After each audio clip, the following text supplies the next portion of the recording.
Siempre es una celebración tener aquí a compañeros, rectores, hermanos americanos, y voy por un camino parecido al de Jimmy recién, ¿no? Políticas educativas en el contexto latinoamericano, en un contexto con una presencia neoliberal muy fuerte en la región,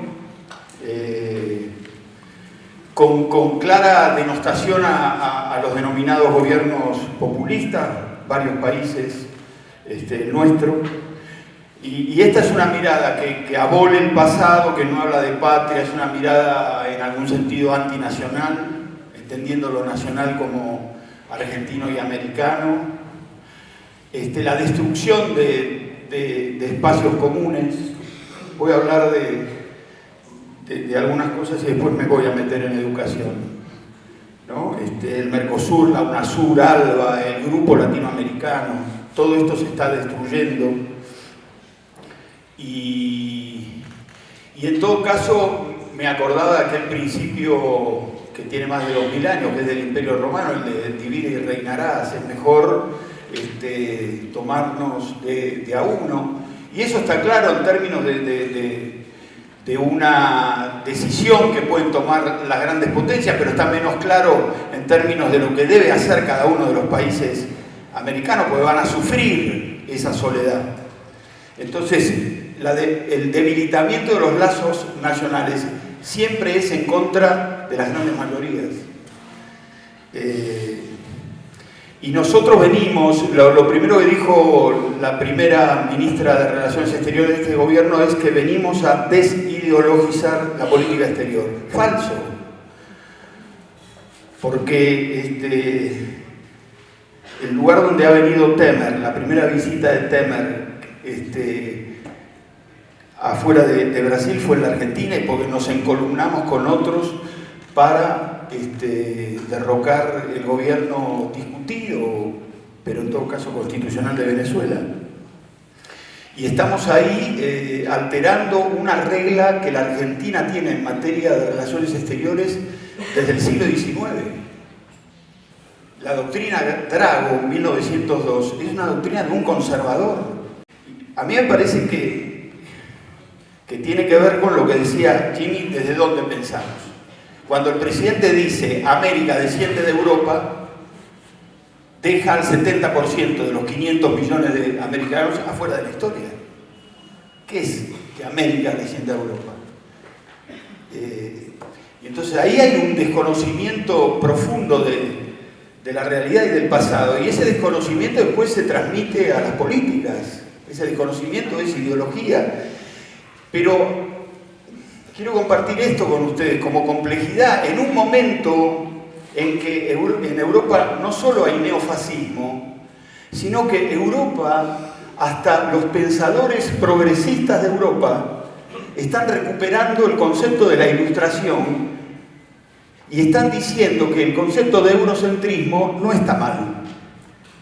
En ese marco nosotros debilitamos los lazos nacionales. El otro día compartía con mis estudiantes una lectura, 1775, Kant es la base del pensamiento filosófico europeo y contemporáneo. Y Kant decía, el pueblo de los americanos no es susceptible de ninguna forma de civilización. No tiene ningún estímulo, pues carece de afectos y de pasiones. Los americanos no sienten amor y por eso no son fecundos. Se equivocaba en eso, ¿no? Claramente. Casi no hablan, no se hacen caricias, no se preocupan de nada y son perezosos, incapaces de gobernarse. Están condenados a la extinción. En el mismo momento que Kant escribía esto, en América había luchas por la libertad, extraordinarias luchas por la libertad. Túpac Amaru, Túpac Katari, Bartolina Sisa, todas las luchas andinas. Y la lucha por la libertad es una de las luchas de mayor categoría en términos de la condición humana. Entonces, voy para ese lado porque esta es una institución universitaria como la que preside Freddy, que son instituciones que crean conocimiento, resguardan conocimiento, distribuyen conocimiento. No estoy haciendo una reflexión por el pasado, estoy haciendo una reflexión de estas horas. Es una reflexión que hacemos cada día en nuestros cursos diciendo qué educación queremos, qué sociedad queremos, qué educación queremos, qué escuela queremos. Porque, ojo, podés tener mejores salarios que los que merecemos tener. Que esto es una lucha que hay que seguirla. Podés tener extraordinarias infraestructuras, podés tener tecnología, podés tener buenos aprendizajes y podés seguir decidiendo educar para la dependencia. ¿No? Esto puede ocurrir. Y podés seguir educando para seguir siendo una neocolonia. Entonces hay un sentido de la educación que en estas altas casas de estudio nosotros nos ponemos a pensar. Las otras luchas hay que seguirlas dando, por supuesto, las luchas de condiciones de trabajo, salariales, y debatir para qué educamos, debatir qué transmitimos. Somos educadores acá y felizmente siempre es muy impactante ver un grupo tan entusiasta, y vos lo tenés en tu universidad, de educadores que no quieren que le digan cómo hay que pensar, quieren pensar, vinieron a una universidad a discutir, a pensar, qué vamos a transmitir. Tenemos 1.100.000 educadores en la Argentina y 600.000 votaron al neoliberalismo. Lo digo y siempre me apuro en decirlo, que no es de ningún modo una prescripción ética, no estoy diciéndolo desde ningún otro lado que desde el respeto, pero es una constatación. Cuando discutimos con esos compañeros en la sala de maestros, no estamos pensando la misma escuela.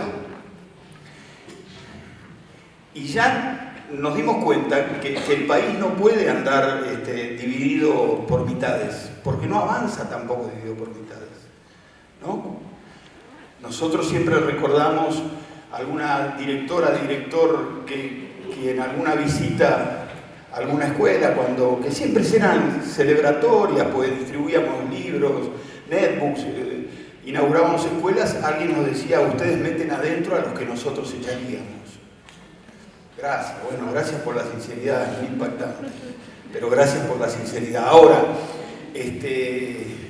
hay que discutir las políticas educativas de Estado si alguien que conduce una escuela dice, ustedes meten adentro a los que nosotros echaríamos.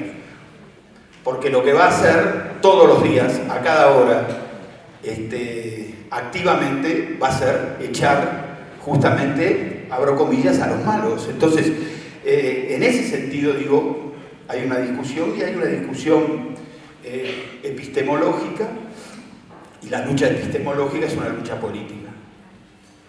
Todos los días nuestros estudiantes, cuando conversamos y proponemos la lectura de algún pedagogo, nos dicen, no digo todos, muchos, uy, profe, esto en el profesorado yo no lo vi.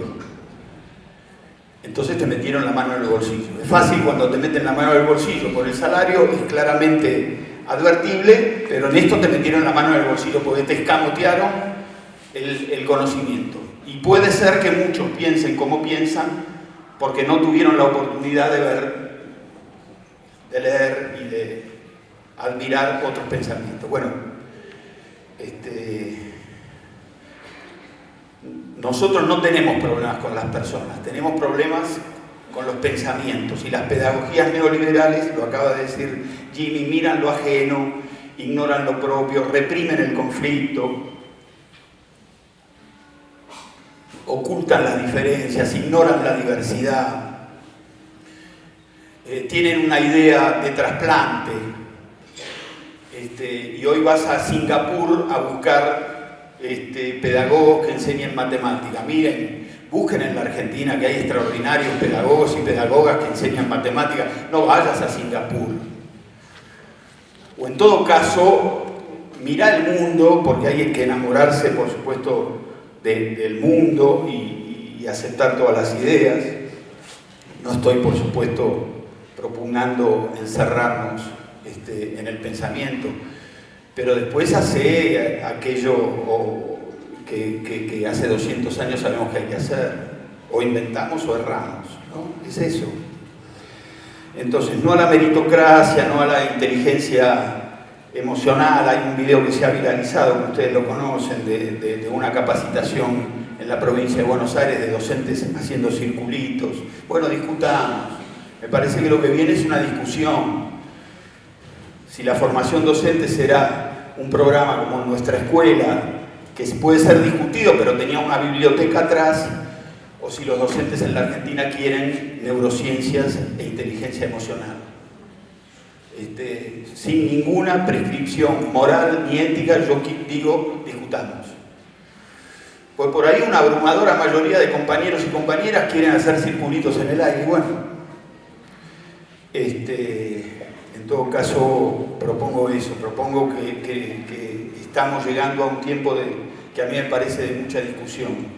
Se abre en el país una expectativa electoral más allá de nombres, no quiero hablar de nombres, que puede permitir una renovación, y a mí me parece que en esa renovación, o a muchos nos parece, tenemos que parar y decir, bueno, ¿qué sociedad querés? ¿Qué escuela querés? El Banco Mundial acaba de sacar un documento que se llama El Ajuste Justo, en contra de las políticas públicas, y discute el concepto de derecho adquirido. Concepto que nosotros vemos en 42 meses como se lo llevaron por delante, ¿no? Aquella cosa de Borges que te creía que todo estaba escrito en piedra y te diste cuenta que todo estaba escrito en arena, que aquello que tenías no lo tenés más.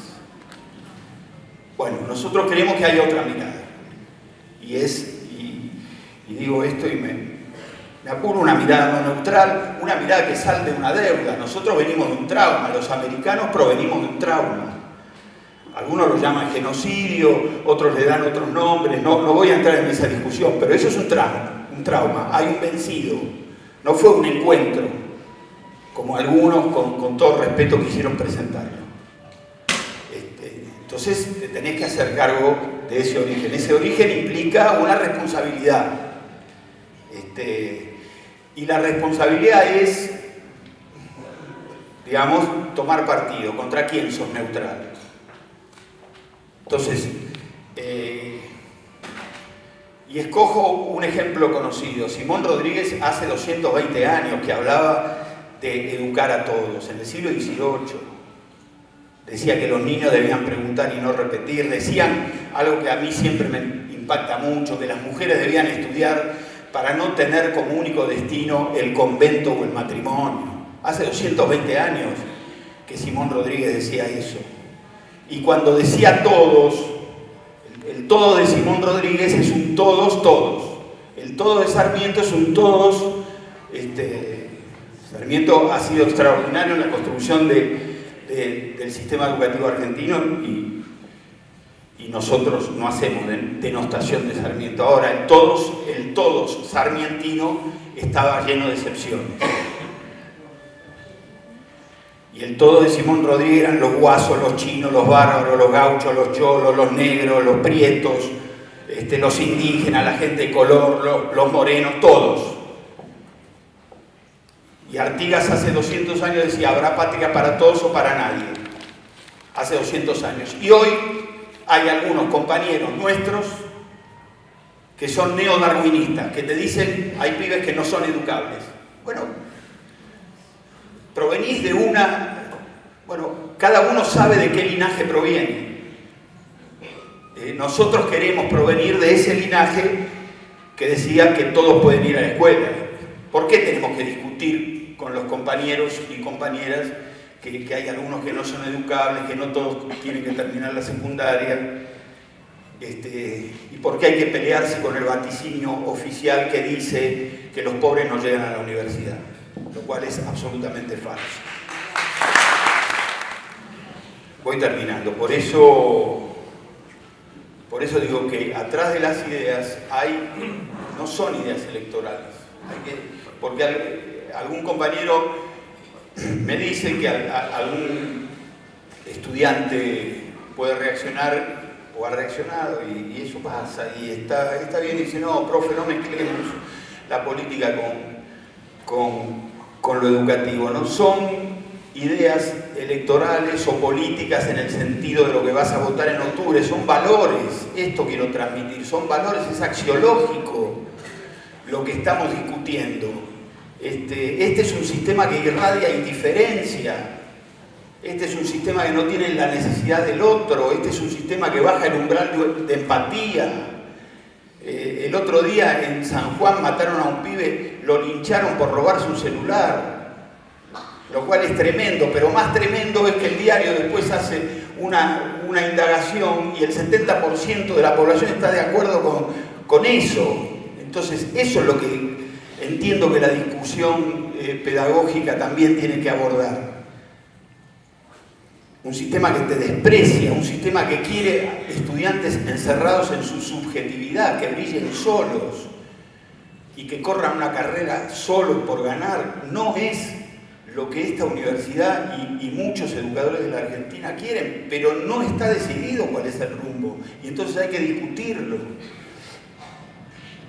A nosotros nos encanta que esté Freddy acá, no nos encanta tanto que estén otros ecuatorianos en la Argentina, como Durán Barba, que dice que... No, miren, lo cito por esto. No tiene ninguna importancia Durán Barba, pero lo cito por lo que hay atrás. Él dice que es alguien muy agudo, ¿no? y un extraordinario representante del pensamiento neoliberal. Nos dirigimos a los que no participan de ninguna ética política. ¿Qué es participar de...? ¿Cómo se hace para no participar de ninguna ética política? Aquellos que se autoperciben como no participando de ninguna ética política, participan de una ética política, ¿no? ¿Estamos de acuerdo? Lo entiende un pibe de 4 años ya eso, ¿no? Bueno, pero cuesta mucho transmitirlo. Nos cuesta mucho transmitirlo. Pareciera que esa suerte de objetividad algunos se la comen y entienden que es así. Bueno, no queremos en esa sociedad. Termino. Queremos una sociedad donde todos puedan aprender y no son consignas. Estamos tratando de hacerlo y es dificultoso. Y ustedes tienen dificultades y nosotros, y nos cuentan en los cursos las tremendas dificultades, la soledad a veces de los maestros y los profesores de la Argentina. Pero bueno, esa soledad, esa frustración, esa desolación que a veces nos agarra, primero nos debe hacer recordar que la educación siempre es un hecho colectivo. Y el día que la muerte del mundo cae sobre tu vida, como diría Neruda, hay otro compañero que te levanta y te dice vamos. Ahora, yo creo que hay que insistir porque creemos que este es el rumbo, de que todos pueden aprender, de que la señora que dice que no hay mérito en la universidad debiera hacer un esfuerzo, debiera recorrer, tiene 20 universidades en la provincia de Buenos Aires, que las recorra, que vaya a las 7:30, a las 8 de la mañana y a las 11 de la noche y verá el verdadero mérito de tantos y tantas muchachas y muchachos en la Argentina, ese mérito. No queremos que nos ayuden las grandes empresas a pensar la educación, porque sabemos lo que nos van a pedir. Creemos que tiene que haber mucha presencia del Estado, creemos que hay que enseñar la paz, creemos que hay que enseñar el orgullo americano, y nosotros, cuando digo nosotros, digo este colectivo de compañeros y compañeras docentes de esta universidad, pensaron algunos irrenunciables. Y Jaime en alguna oportunidad dijo algo que siempre es muy impactante. Nosotros intentamos formar docentes que después serán aquellos que defiendan los derechos de otros. Esa es una idea muy potente en términos pedagógicos y en términos de la condición humana. Vas a ser alguien que debe estar en la vida defendiendo los derechos de otros, que en general otros son más débiles. No creemos en las instituciones neutras, creemos que inclusión y calidad son inseparables, creemos que el conocimiento tiene una función social, creemos en la igualdad de género, en los derechos humanos, en la memoria. Y lo último que digo, si la educación es un derecho, atrás de ese derecho, para que sea un derecho tiene que haber alguien que lo garantice, si no, no es un derecho. Atrás de ese derecho está el Estado. Y por supuesto el Estado como institución tiene que hacer todo lo que deba hacer, y nosotros somos muy autocríticos de aquellas cosas que no pudimos hacer cuando estuvimos donde estuvimos. Ahora, a este querido grupo de compañeros y compañeras docentes, ustedes también son el Estado. Los docentes argentinos también son el Estado. Y la garantía de esos derechos, la garantía de que ningún chico se quede afuera, de que todos aprendan, de que no haya profecías autocumplidas, también las tienen que garantizar los educadores, los docentes, las docentes en las aulas argentinas. Muchas gracias. Muchas gracias, Jaime, por recibirnos, Alberto, por poder compartir. Nuestra universidad tiene que ver con personas como ustedes, con gente que quiere ser maestros.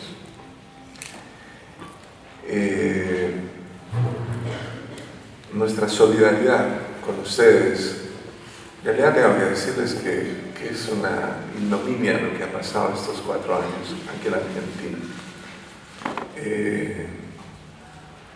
Hemos hablado con alguna gente, lo poquito que podemos hablar, hemos pasado viajando mucho, pero hablando mucho con la gente, con académicos, con gente de la calle, de los taxis, de los colectivos que tomamos. Es un horror lo que ha pasado acá. Un horror, no hay derecho a tanto sufrimiento. Nuestra solidaridad. Nosotros creemos en la patria grande. No solamente creemos, venimos desde antes de estar en la universidad luchando por América Latina, por el Caribe, que casi siempre se nos olvida, que es parte también de América Latina. Y ahí hay un montón de cosas que nos interesan y que ya les contaremos en algún momento. En todo caso, hoy hicimos algo muy importante con Jaime como rector, y es firmar un convenio. Van a venir chicos nuestros acá en agosto, creo, en julio, y vamos a aprender los unos de los otros, sobre todo a volver al sur, a volver a creer en lo que hacemos, a mirarnos entre nosotros, como lo hacemos hoy. Darnos a la cara, ¿no? Poder hablar de lo que nos pasa, de lo que soñamos, de lo que queremos, de lo que nos duele. Bien, yo tengo el defecto de ser muy académico. He escrito algo que lo escribí hace un mes, lo compartí en Roma, en una institución de educación, y lo quiero trabajar ahora en Argentina, que tiene que ver mucho con lo que ustedes nos pidieron, que es qué ha pasado en América Latina en estos años y cómo eso está impactando a la educación superior y a la vida de los maestros y maestras. Y lo he organizado en 7 tesis que las quiero plantear como preguntas, pero afirmaciones. Son afirmaciones que, sobre todo, la primera va a caer como un balde de agua fría. Y lo primero que quiero plantearles a ustedes, en cada tesis voy a hablar un poco de educación, de eso que tiene que ver con la educación, lo que decía Alberto. Tomar la posta en lo último que señaló Alberto, ¿no? Yo creo que es un momento para mirar lo que queremos, pero también para corregir lo que no hicimos bien. Nuestra universidad tiene la misma edad de ustedes. Nosotros vamos a graduar los chicos ahora el 31 de mayo. es nuestra primera promoción. Es una universidad, como ya les dije, de educación. Bueno, la primera tesis es, ¿qué pasó? ¿Qué ha pasado en este siglo XXI, en América Latina? ¿Qué ocurrió que no había pasado antes? Y ahí yo hablo, me pregunto y afirmo, o sea, en realidad vivimos un giro.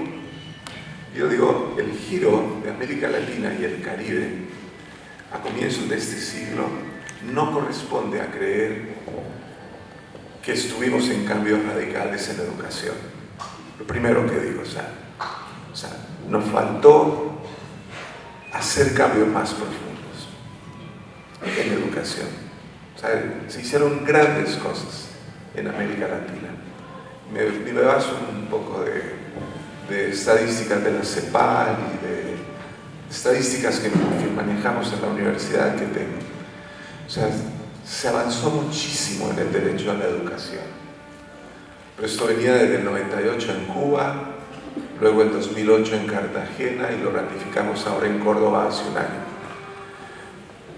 Pero cuando tú tienes el poder es para ejercerlo, para hacer los cambios que hay que hacer. Eso no implica, en esta primera tesis, que estemos en un retroceso.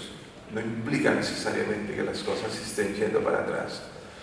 O sea, hay un problema serio con los presupuestos, hay una política neoliberal que afecta a ustedes en términos de inflación, a los presupuestos universitarios, porque ya hay un desmontaje que va haciendo el neoliberalismo, pero aún así hay que mirar estos tiempos yo diría, con un ojo mucho más de cirujanos. Normalmente sobre esta tesis, cuando nosotros hablamos de giro copernicano, esta famosa expresión es para decir que las cosas ya no son como antes, por lo tanto nada es como ayer, todo ha girado 180, 360 grados, y sin duda existen indicios para pensar que nuestras sociedades y que las políticas en materia de educación han cambiado en muy corto tiempo. Pero también para creer, inclusive como producto de lo que acabo de decir, que estamos en un momento de involución. A Bolsonaro, Macri, todo lo que están haciendo con Venezuela, Nicaragua. Yo necesito referirme constantemente a América. El proceso de transición hacia la derecha en Ecuador, Duque en Colombia, Paraguay, Piñera en Chile, son fenómenos que nos duelen muchísimo de lo que está ocurriendo en América Latina. Y claro, cuando nosotros, digo nosotros porque estuvimos en el inicio con el expresidente Correa, partimos de por dónde queríamos hacer el cambio, partimos de la necesidad de discutir el cambio de época, ¿no? Que fue una tesis que atravesó las decisiones en política que teníamos que hacer. Estamos en un cambio de época. Esto lo trabajamos en América Latina con varios gobiernos, con varios ministros, con proyectos, con universidades. Había un cambio de época, dijimos, hacia el 2006, 2008. Y claro, había que formar maestros, había que dedicarse más, teníamos que pensar en otro ADN para los profesores y profesoras. Se entró en un campo también muy meritocrático en ese tiempo, ¿no? Se mejoraron los salarios, pero también los profesores comenzaron a entraron en el sistema de evaluación medibles cada semestre o cada año en casi todos los países. Eso no lo podemos olvidar. Ahora, si fuera así, ¿en qué cambiamos antes del giro a la derecha que estamos viviendo hoy, sin lugar a dudas? Y ahí es donde comienzan las dudas, o sea, ahí es donde no podemos perder de vista lo que pasó. Porque, ¿cuáles fueron en realidad los giros. Y en materia económica, por ejemplo, creímos que bastaba con una crítica al neoliberalismo sin hacer una crítica de la faceta actual en políticas mundiales, que es el neoliberalismo, desde Margaret Thatcher, lo sabemos, desde el siglo pasado, originariamente. Pero nunca nos separamos del capitalismo. Nuestras sociedades siguen dependiendo, o sea, hicimos una crítica, pero no nos separamos del otro, no nos separamos del capitalismo. El lema fue no una sociedad inclusive, porque lo vimos en América Latina, lo trabajamos en Ecuador. ¿Qué había que hacer con el capitalismo? Decíamos, pongámoslo al servicio de la gente y que la gente no esté al servicio del capitalismo. Qué ingenuidad la que tuvimos nosotros en ese tiempo, cuando fuimos planteando este tipo de políticas. El consumismo, la necesidad de tener dinero para ir a comprar a un supermercado, a un mercado popular, a la feria de la esquina, era clave. La economía se basa fundamentalmente, y una de las líneas, en que la gente tenga dinero para poder comprar, ¿no? Y para poder comprar lo básico, lo que se requiere para la economía familiar. Esas leyes no las pudimos cambiar. Nuestros países se endeudaron, ya no hicimos una crítica al consenso de Washington, ¿no?, de finales de los 90, y nuestros países se comenzaron a endeudar con China. Y claro, China ya no intervenía, como lo ha hecho aquí el Fondo Monetario, en lo que tiene que pagar en la política social o en la política económica de un país.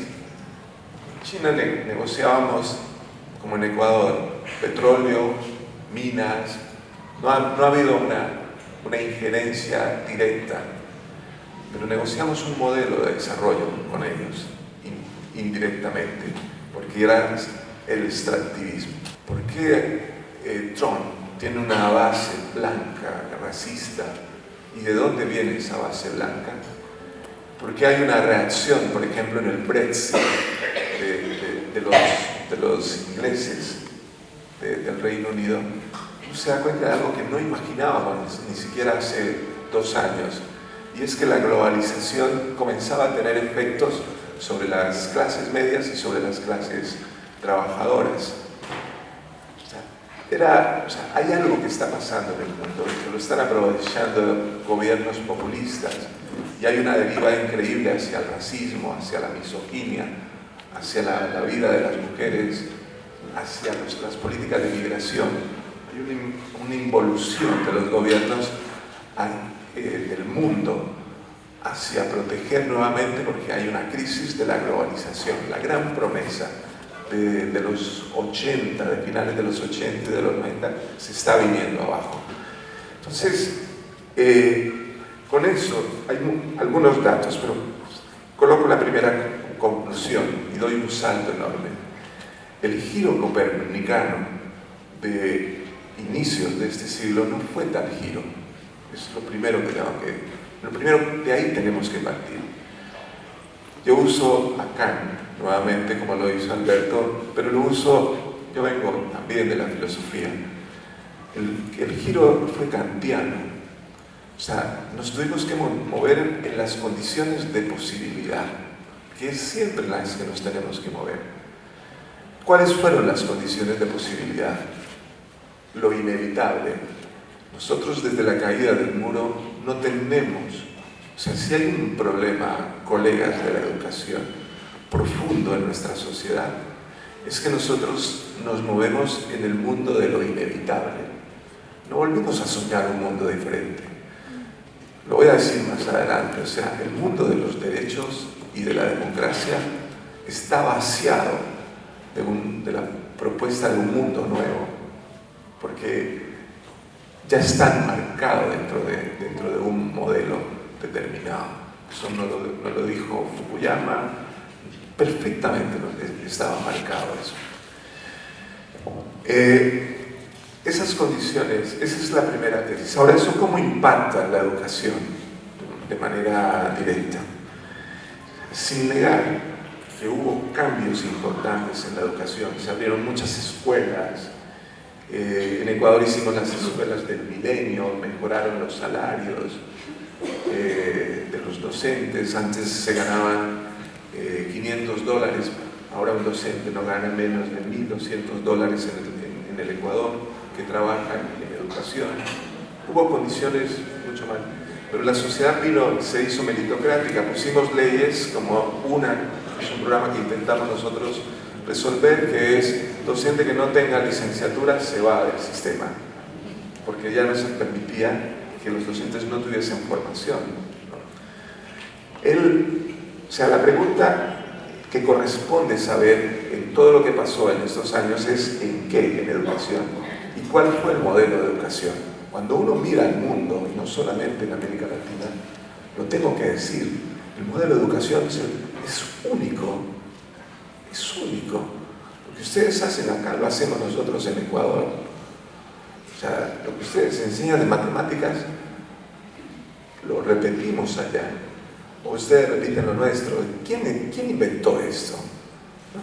¿Quién les dijo a los ministros de educación que era muy bueno para la educación evaluarlos a ustedes cada semestre? O que todos tendríamos que entrar en PISA. ¿Por qué dejamos, como dicen aquí ustedes los argentinos, bancarnos con todo ese tipo de modelos?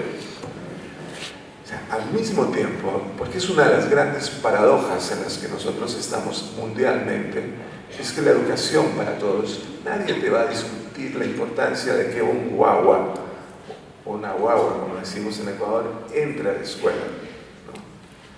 Pero la sociedad en la que nos movemos es meritocrática, súper meritocrática.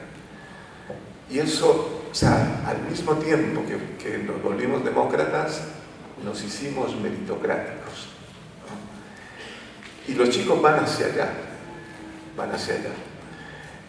Entonces, ¿qué señalo con esta primera tesis? Que no hemos discutido el modelo, no hemos discutido que por qué, aunque todos, es un poco como el desarrollo, todos nos parece que estas sociedades ya no dan más, ¿no? O sea, mucha contaminación.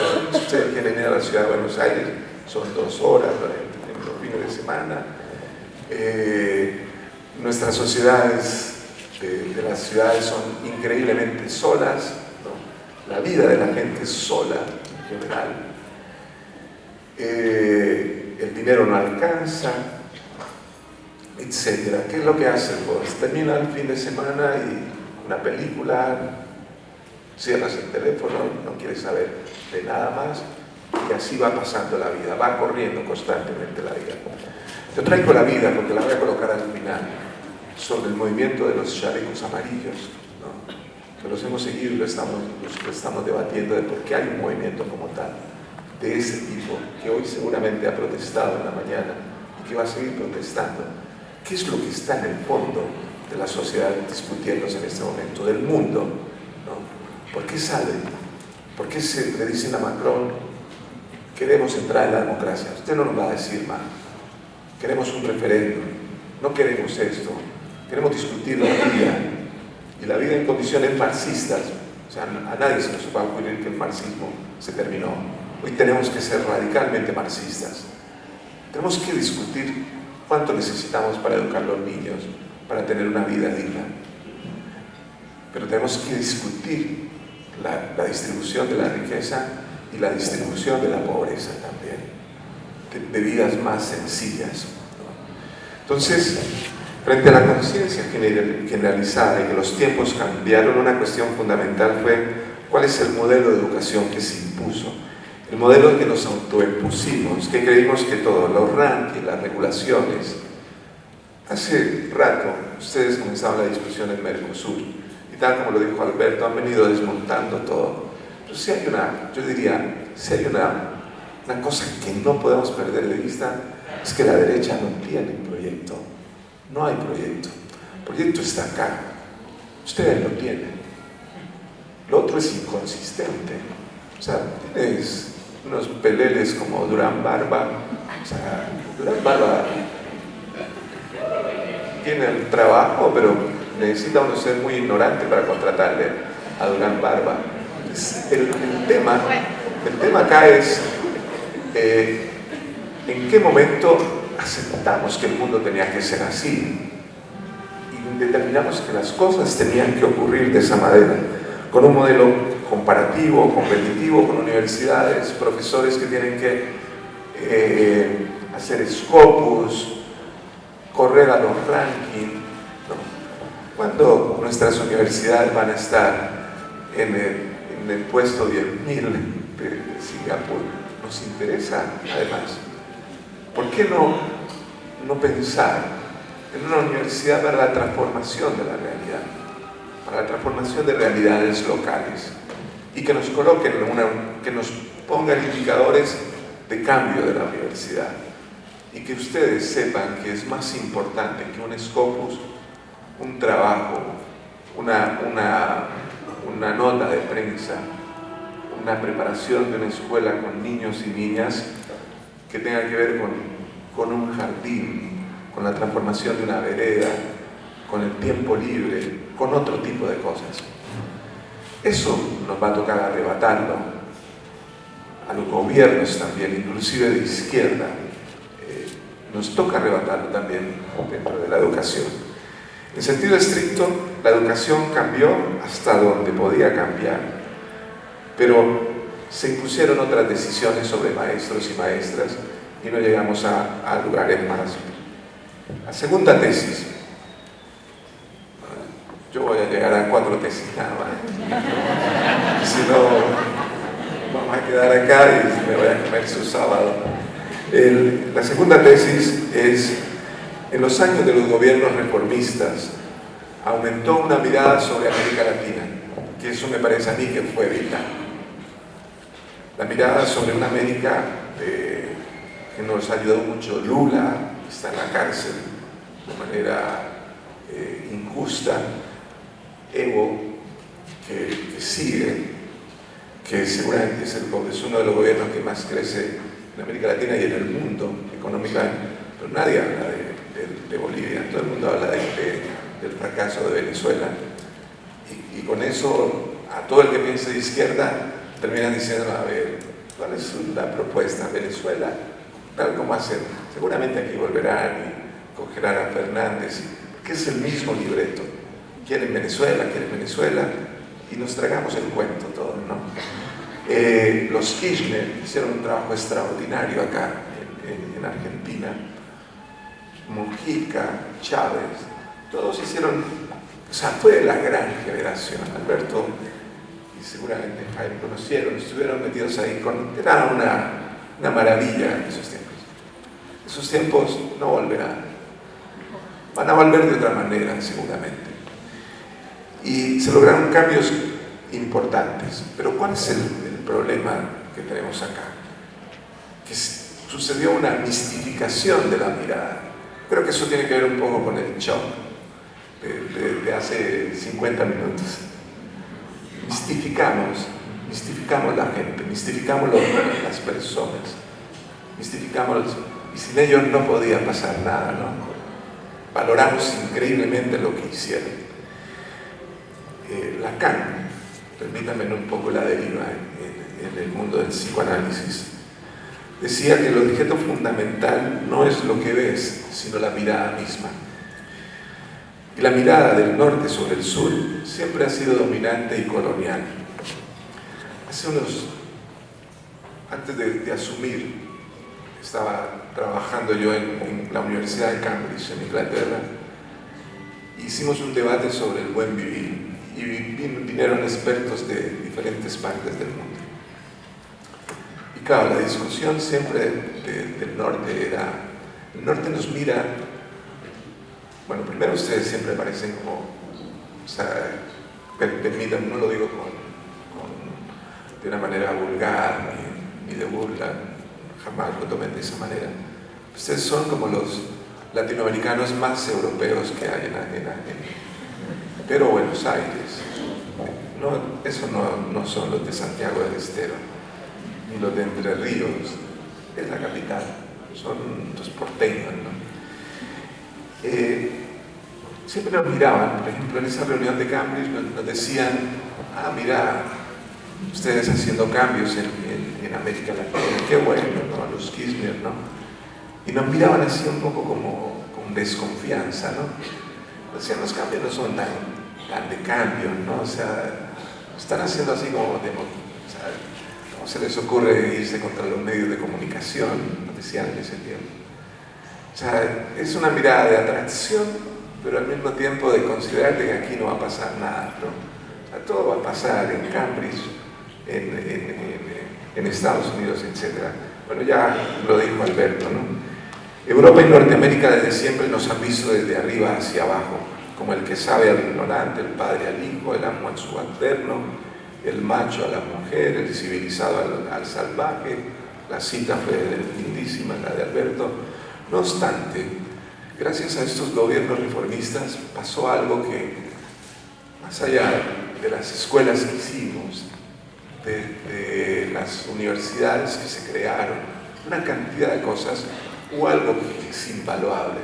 Nos devolvieron el orgullo de ser latinoamericanos. O sea, todos esos personajes nos entregaron. O sea, qué lindo que era sentirse ecuatoriano con Correa, ¿no? Era una maravilla. O sentirse argentino con estos gobiernos que se sentaban a hablar de igual a igual con los poderosos del mundo. Pero claro, un problema que tiene la mirada es que nosotros vemos, pero no nos ven, pero no nos podemos ver. Inclusive cuando nos vemos en el espejo, decimos, mira, este soy yo. O sea, tenemos casi como una ceguera sobre nosotros mismos. Eso es hasta una cuestión interesante desde el punto de vista científico. En consecuencia, ¿qué pasa? Que eso es un hándicap. Los discursos hegemónicos como la democracia, los derechos humanos, actúan más como una regla para hacer un juicio sobre los otros que como una norma coherente de convivencia. Sí, el juicio sobre los otros hace parte de una ceguera constitutiva. Pero ¿qué nos faltó? ¿Y cuál es el déficit enorme que tenemos nosotros en América Latina?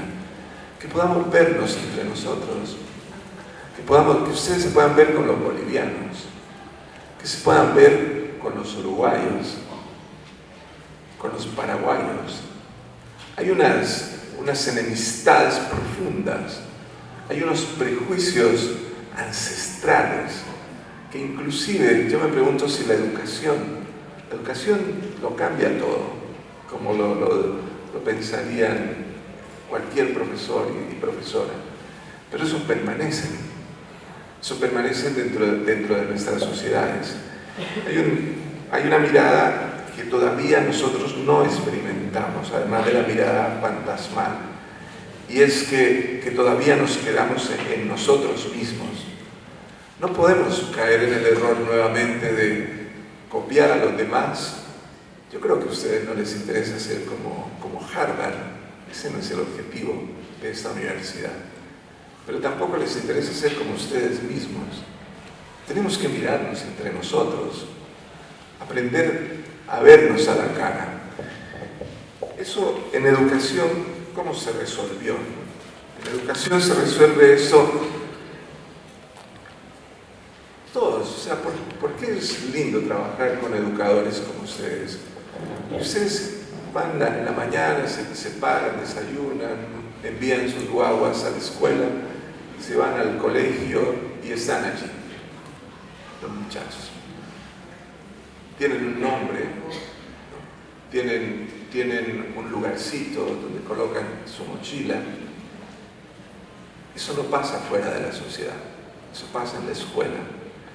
Y ustedes se dedican a aquel que no sabe sumar, a que sume, a aquel que no sabe hablar, a que hable, a la niña de 3 años, a darle lo que nos piden en educación inicial, al que tiene diferencias funcionales, a integrarlo, al que no sabe inglés, que aprende inglés, en términos funcionales. Es lo que hacemos. Hannah Arendt decía que la educación es lo que permite que el mundo continúe, ¿no? Y eso lo tengo que decir, porque es lo que hacemos, es lo que ustedes hacen, ¿no? O sea, cuando enseñamos matemáticas, no enseñamos matemáticas, permitimos que el mundo continúe, que el mundo siga, ¿no? Que el mundo siga. Ayer estábamos comiendo en un barcito muy sencillo con Elvin en la noche, acabamos de llegar de Jaureche, vino una señora con un guagua chiquitico y 5 más, pidiendo limosna.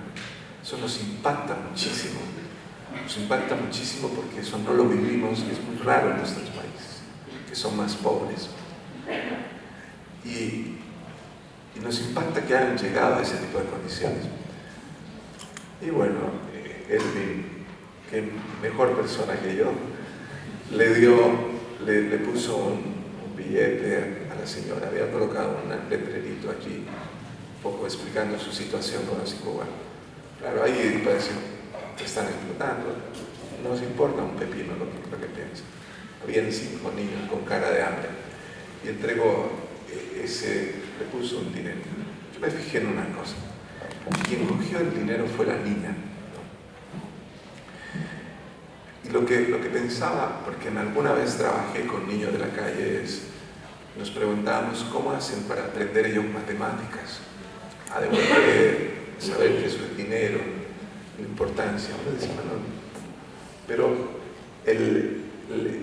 hay una cantidad de cosas que las aprende la vida, que te las enseña la sobrevivencia, que están fuera de nosotros, porque menos mal que la educación no es solamente lo que pasa en la escuela. La educación es lo que pasa afuera, lo que te obliga a aprender la pobreza, lo que te enseña la cultura, lo que ustedes, papás y mamás, les enseñan a los pelados cuando van creciendo y les dicen, es esto, ¿no? Eso es lo que tienes que hacer. Y pilas, ¿no? Síguelo. Eso es parte de la educación, lo que le interesa al Estado. El gran problema hoy es que hay también redes, hay medios, hay televisión, hay una cantidad de cosas que tienen más influencia de lo que nosotros hacemos y de lo que va a implicar que nuestras escuelas tengan que abrirse, cambien la mirada, abrirse, preguntarse, ¿por qué el bullying? El bullying siempre ha estado, pero ¿por qué hoy hay tanto bullying dentro de la escuela? El tema de las drogas. Nosotros nos drogábamos con mejoral, creo, cuando tenemos que jugar un partido. Pero hoy te venden cocaína, te venden bazuco, te venden marihuana, dentro y fuera de la escuela. Hoy hay bandas con las que muchas escuelas tienen que negociar. Hoy la escuela tiene que estar hacia afuera o abierta para preguntarse cosas. De lo contrario, vamos a fracasar, entre comillas, en las cosas que nos interesan hacer. La tercera tesis y penúltima tesis que quiero plantear es el tema de la inconsistencia, que es la inconsistencia de todo lo que sucede. O sea, si hay un problema en América Latina y en el mundo hoy en general que toca la educación profundamente, es la inconsistencia de todo lo que existe. ¿Qué sabemos nosotros de lo que va a pasar en octubre? ¿Qué sabemos de la decisión que acaba de tomar Cristina? Siempre decimos, bueno, ya está, y fue lo que está. O sea, todo se nos volvió muy volátil. Esto ya aparecía en el manifiesto. La economía no la controlamos, ¿no? La política, ¿por qué hay? O sea, de pronto hasta Tinelli, como el payaso ese de Ucrania se lanzó. Porque hay un mundo apolítico de nuestros jóvenes. Hay una decisión apolítica que los gobiernos populistas y racistas sacan ventaja sobre eso. O como Durán Barba, alguna vez hace 3 años lo vi una noche como a la 1 de la mañana en insomnio, lo prendí, lo tenían ahí en la televisión y le estaba hablando de la cita que acaba de... la ética de lo no político, ¿no? de buscar la gente que le interesa ya nada esto que a nosotros nos duele y nos preocupa, ¿no? Y que eso yo lo coloco aquí en la educación. Esa pérdida de fuerza, cuando la política deja de ser política, colegas, cuando abandonamos la política, quien entra inmediatamente es el empresario. Él es el que toma la posta inmediatamente. Y el empresario, no, ya sabemos la política que hacen los empresarios. Ustedes ya la vivieron en estos 4 años. Estamos obligados a ingresar a una economía que casi no depende de los gobiernos. El carácter de lo incontrolable es algo que está dentro de nuestra sociedad. La política habita en el ámbito de lo inconsistente. Hace poco leía en página 12 una entrevista que le hacían a Rancière que me llamó mucho la atención en una expresión. Él decía, la derecha se fue hacia la ultraderecha en el mundo y la izquierda comenzó a irse hacia la derecha, decía Rancière. Me parece que hay mucho sentido, o sea, tiene mucha razón en muchas cosas. Quizás haya que, todo tiene claroscuros. Hay un desplazamiento ideológico que solo se puede justificar desde los medios. Nadie parece tener discursos sólidos. Los grandes problemas han sido abandonados a las preocupaciones individuales. No tenemos ya respuestas. Es como si la vida nos aplastara hoy más. La política como bien común es una quimera. A sentar y decir, si tomamos la decisión, aquí en la escuela, aquí en la universidad, seguramente ustedes lo tienen que hacer. No hay discursos duros, no existen alianzas a largo plazo. Todo pasa ahora, pero después no sabemos qué va a pasar. En el espacio de la inconsistencia política se han asentado discursos. ¿Con qué discurso se ha ganado en América Latina? Con el de la corrupción. Ese es el discurso. ¿Qué le han probado a muchas de esta gente? Son de una honestidad impresionante. ¿Por qué está Lula en la cárcel? No se dice, por una factura que ni siquiera está firmada. Pero lo metieron a la cárcel. El tema de la corrupción, inclusive, aunque sea cierto, esto es una frase de Freud que la tiene Gigel, que me encanta, aunque sea cierto, es un tema ideológico, ¿no? O sea, es un tema que lo están usando. Cuando no tienes nada en tu discurso de derecha, pues ponte a hacer moral, y moral de los discursos, pero enfocas el reflector hacia un lado. La tesis de Freud era, uno tiene patología de, ¿cómo es? El marido tiene patología de celos, aún su mujer lo está engañando, ¿no? Aunque lo esté engañando, si sientes celos, eres un enfermo. Aunque te estén robando, si ese es el discurso, te están usando ideológicamente para llevar. Cuando el discurso es el de la corrupción, ¿no? Que es, lo mirábamos en Córdoba con la gente que hablábamos, es señal de que no hay nada abajo. O sea, tú no puedes tener una política solamente para evitar que se roben el dinero, porque la corrupción tiene un problema de sentido común.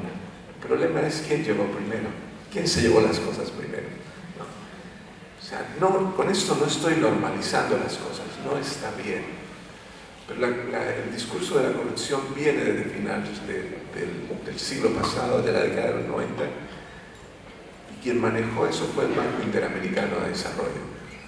Puso a los gobiernos, y hoy se lo colocan en el reflector a los gobiernos políticos. La gente al final dice, siempre pensamos en América Latina que un rico no robaba porque ya tiene demasiado dinero. Es lo contrario, ¿no? Eso no ocurre en América Latina. Entonces, y en el mundo, el rico siempre va a querer más, mucho más. El espacio de la inconsistencia con discursos de la corrupción, de los nacionalismos y de los moralismos. Ese es el discurso de la inconsistencia, no corruptos, Argentina para los argentinos, nacionalismo puro, saquemos esa cantidad de suramericanos que vienen aquí a aprovecharse y a quitarnos las políticas sociales. Ese discurso se implementa muchísimo, los venezolanos que llegan, ¿no? El chivo expiatorio que siempre es el que está afuera. Alguien me decía, yo soy de origen colombiano, me decía,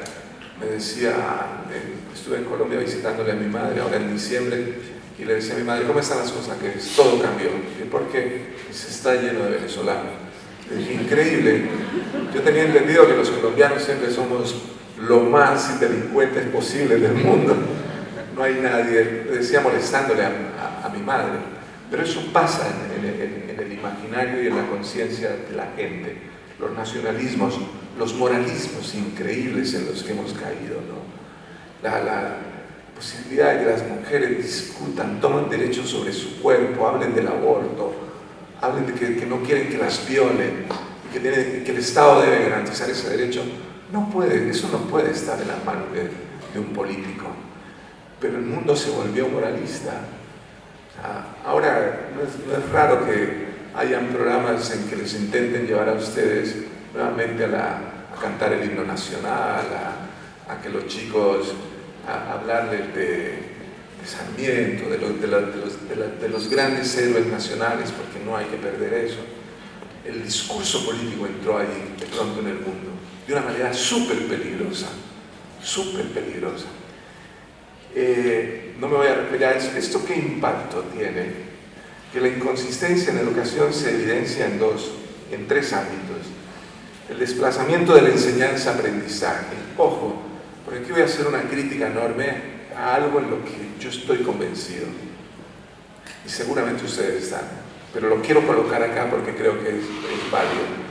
Al universalismo de la virtualidad y al tema de la economía del conocimiento. Son tres campos en los que la inconsistencia nos afecta de manera profunda. El primero, aprendemos a aprender porque no hay nada fijo, lo mejor es que los chicos no enseñemos nada, todo se vuelve metodologías del aprendizaje, la gravedad que tiene la enseñanza desaparece, ¿no? Cualquier conocimiento se convierte en un lastre.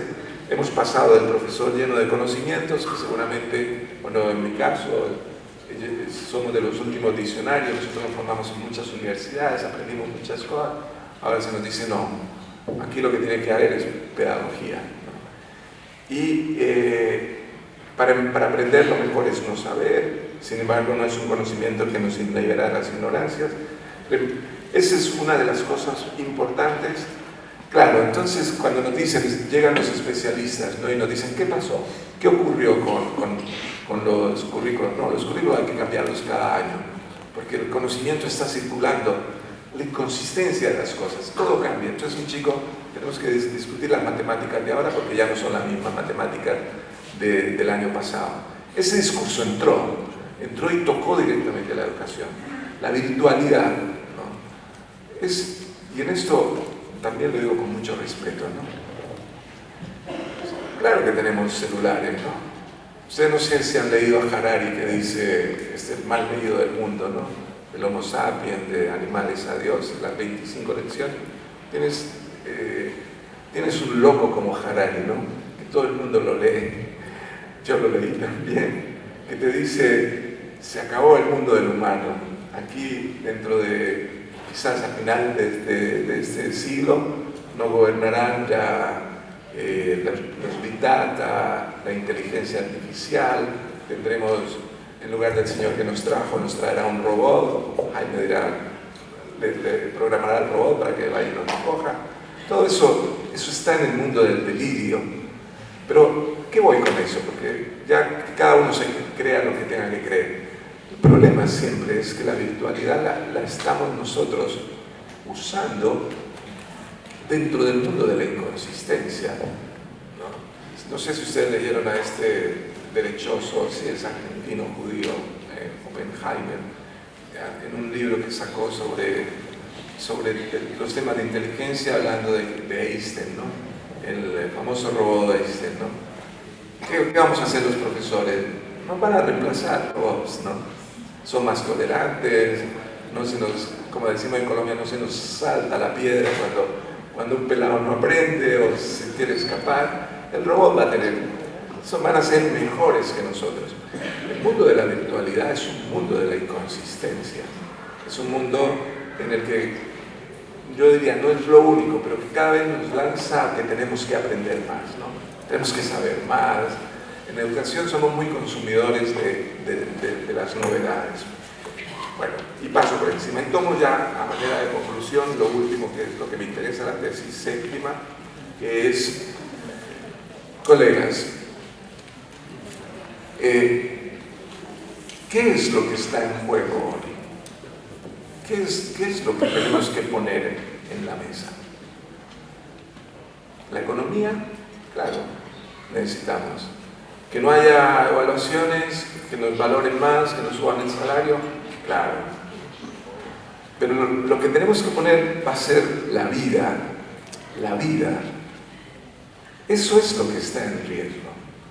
La vida que vivimos. Pero yo lo voy a decir así, permítame. Cuando tomo confianza ya digo palabras gruesas, ¿no?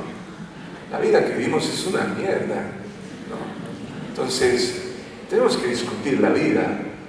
O sea, ¿por qué no discutimos la vida a partir de la felicidad? ¿No? Como lo hacían nuestros indígenas.